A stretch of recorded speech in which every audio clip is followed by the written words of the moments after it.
پچھلے ایک سال سے عمران خان اور پاکستان تحریک انصاف کے کچھ دوسرے لیڈر جس طرح ہماری جو پرائم انٹیلیجنس ایجنسی ہے اس کے سینئر آفیسرز کے خلاف اور خصوصی طور پہ ایک بڑے ہی سینئر افسر کے خلاف اور ادارے کے حوالے سے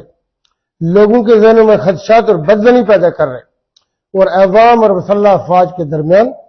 ایک خلیج پیدا کرنے کی کوشش کی جا رہی ہے جہاں پہ قوم اپنی مسلح افواج پہ مکمل یقین رکھتی ہے اور ایک ایسا اعتماد کا رشتہ ہے کہ مسلح افواج اپنی جانیں دیتی ہے ملک اور قوم کے لیے.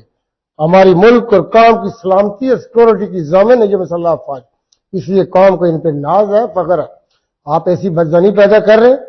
آپ پاکستان کی جڑیں کاٹ رہے ہیں اور پاکستان کی جڑوں کے اوپر وار کر رہے ہیں. میں یہ سمجھتا ہوں کہ یہ ٹائم ہے کہ ایسے کاموں کی اور ایسے عوامل کی نہ صرف میں سرکوبی کی جائے، اس کی شدید مذمت کی جائے، اس کو روکا جائے اور تمام قومی لوگوں کو، تمام مدعے وطن لوگوں کو آگے آنا ہوگا. ایسے عوامل کو روکنا ہوگا جو پاکستان کو کمزور کرے اور پاکستانی عوام اور مسلح افواج کے درمیان ایسے میں یہ سمجھتا ہوں کہ رشتوں کے اندر بگاڑ اور دراڑ لانے کی کوشش کی جائے. اس کو روکنا ہوگا، اس کی مذمت کرنی ہوگی اور اس